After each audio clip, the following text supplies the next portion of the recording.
Hi, I'm Trixie Minx with the Fleur de Tease popculturemadness.com. So, what can you share with us, like a little history about how Fleur de Tease came together? That's actually a sort of funny story. 6 years ago, when I Jax was looking to, they always have burlesque at that venue, and they didn't have a burlesque troupe at the time.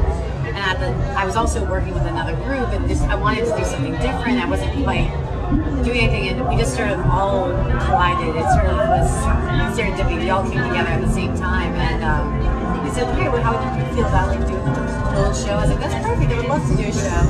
And I don't think anybody ever sort of expected it to be more than just like, let's do a show and see what happens. It's been running really well for a couple of years now, so we're all really happy about that. That's good. So what is the creative process like when you put together the shows? Like who brings what to the table? That's actually interesting because I feel like we're more like a family than just a group. Everybody brings something. It's a huge collaboration. We decide the themes a year in advance. And the way the themes work is that we'll just put a bunch of ideas out. Where I come out as artistic director is that I sort of like help sort of push them, but they also balance me out too. Like everybody brings something to the table and say, well, that idea is nice, but what if you did this, or what if you did that? The people who do have like solo roles is I handle all the business stuff. Madame the Stair is our group choreographer, and she's also one of the dancers, and Chris Lang, our host, also does all the props. But ultimately, it really is just like everybody helping everybody. So what has been one of the most difficult themes for you to tackle? That was probably our first theme show. I mean, it depends. Like, holiday shows are technically a theme, but it's sort of easy, you know.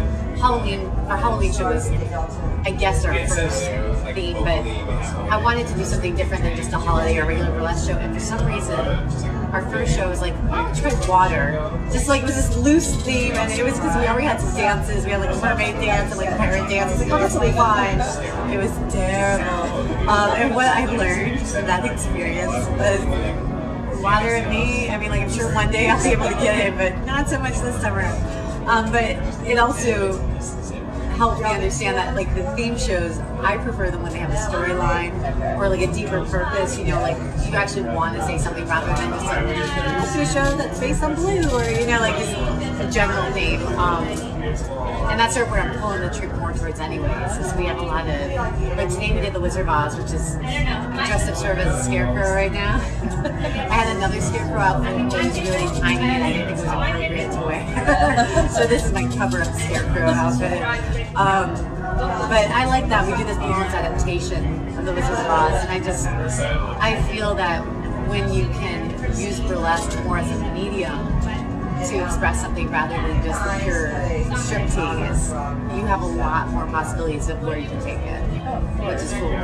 How do you feel about, like, I know we've seen some burlesque troupes, like, you know, even on some of the reality competition shows like America's Got Talent, things like that. How do you feel about it going even more mainstream? I think it's a double-edged sword. There's good and bad. The great thing, I gotta say, the movie Burlesque with Christina Aguilera perhaps had the most impact on us, like the burlesque girls I know locally.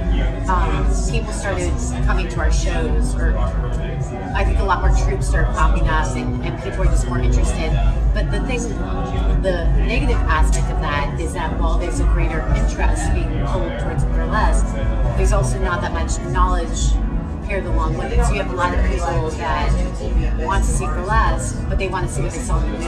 So they're looking for more like a cabaret, more like they're looking for people to sing. They're not actually looking for striptease. And you get a lot of people that end up loving the show, but it definitely wasn't what they thought they were going to see. So that's always, it's not bad, but it's a little confusing. So what is the best way for us to keep up to date with Fleur de Tease?